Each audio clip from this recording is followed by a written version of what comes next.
एक बार नैमिषारण्य की पावन धरा पर 88,000 ऋषियों ने सूत जी महाराज से प्रश्न किया।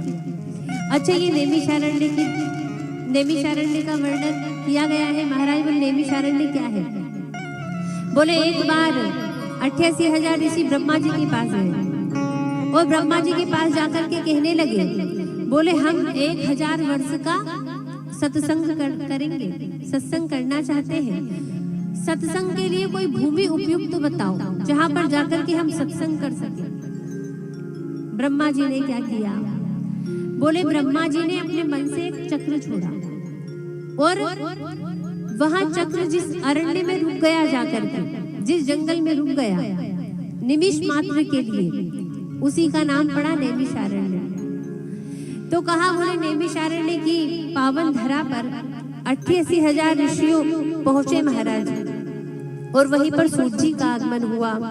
अब जब सूत जी का आगमन हुआ तो सूत जी से महाराज 88,000 ऋषि प्रश्न कर रहे हैं, कह रहे हैं, अज्ञान ध्वांस विध्वंस कोटि सूर्य सम प्रभा सुताख्याहि कथा सारम मम कर्ण रसायनम।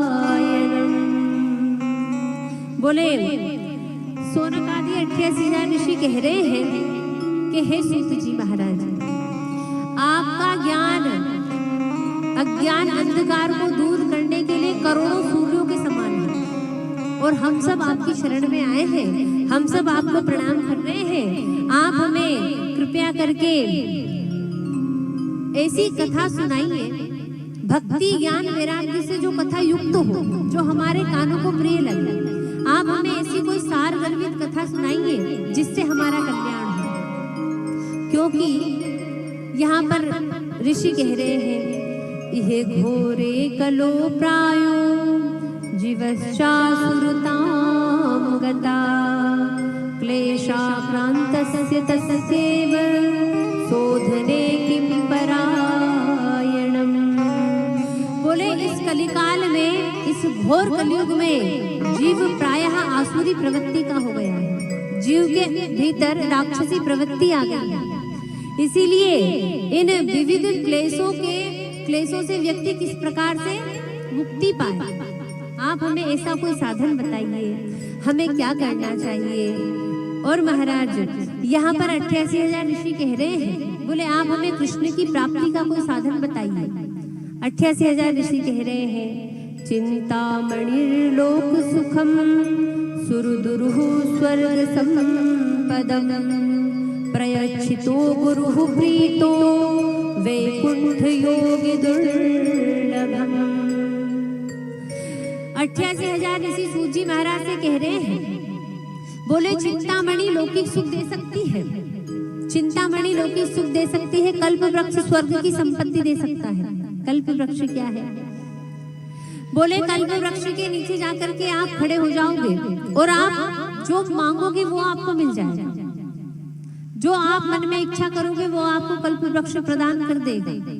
लेकिन यहाँ पर ऋषि कह रहे हैं, अगर हमारे जीवन में गुरु की कृपा हो जाए, अगर हमारे जीवन में गुरु प्रसन्न हो जाए, तो गुरु प्रसन्न होकर के बोले वैकुंठ योगी दुर्लभम, वैकुंठ भी दे सकते हैं, जो बड़े बड़े योगियों को दुर्लभ है, जो बड़े बड़े ज्ञानियों को दुर्लभ है, जो बड़े बड़े महात्माओं को दुर्लभ है, वो योगी महाराज वो वैकुंठ हमें कौन दे सकते हैं? बोले गुरु।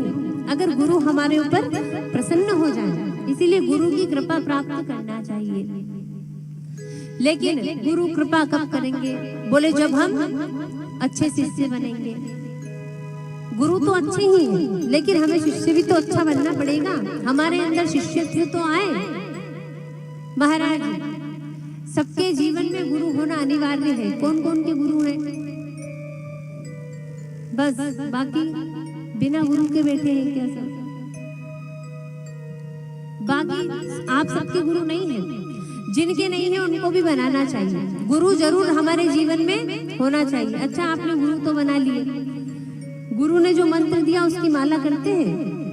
कौन कौन करते हैं? गुरु बनाने से ही काम नहीं चलेगा, माला हमारे पर्वत भैया करते। और गुरु तो बनाना आसान है, लेकिन गुरु जो नियम बता दे, गुरु जो मंत्र दे दे, उसका जप करना है, तभी तो कल्याण होगा। ऐसे गुरु बनाने से ही काम नहीं चलेगा। गुरु बना करके बैठे रहो फिर तो ऐसे कल्याण होगा क्या?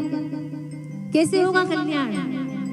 बोले हमने गुरु बनाए और गुरु ने हमारे कान में जो मंत्र फूका, उस मंत्र का हमें निरंतर जप करना है, उसी मंत्र से भगवान की प्राप्ति होगी।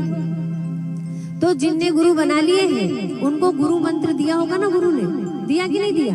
कान में बोला, याद भी है कि नहीं?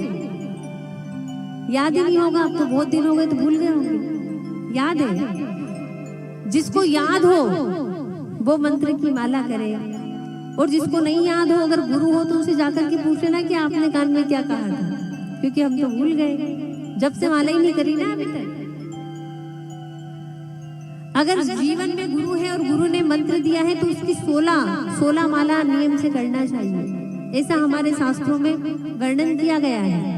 गुरु अगर हमारे जीवन में है तो गुरु के द्वारा जो मंत्र दिया गया है उसकी 16 माला नित्य प्रति नियम से करना चाहिए। और 16 नहीं हो पा रही है तो कम से कम 1, 2, 4, 5 इतनी तो करो, कि इतनी भी नहीं होगी। अच्छा, और जिनके गुरु नहीं है, जिनने नहीं बनाए हैं, उनको गुरु बनाना चाहिए। लेकिन गुरु किसे बनाए? कहा है ना, पानी पियो छान कर, गुरु बनाओ जानकर। हर किसी को गुरु नहीं बनाना है। किसे बनाए गुरु? आजकल तो महाराज गुरु गली गली में घूम रहे हैं, हमको बना लो हम गुरु हैं, हमको बना लो हम गुरु हैं। ऐसे गुरु नहीं बनाना है। गुरु कौन है? बोले गुरु वही है, गुरु वही श्रेष्ठ है जो अपने शिष्य का हाथ पकड़ करके इस परमात्मा का रास्ता दिखाए। बोले भैया इसी रास्ते पर चलना है, और जब तू इस रास्ते पर चलेगा तो ही तुझे भगवान की प्राप्ति होगी। ऐसे गुरु को अपने जीवन में धारण करे।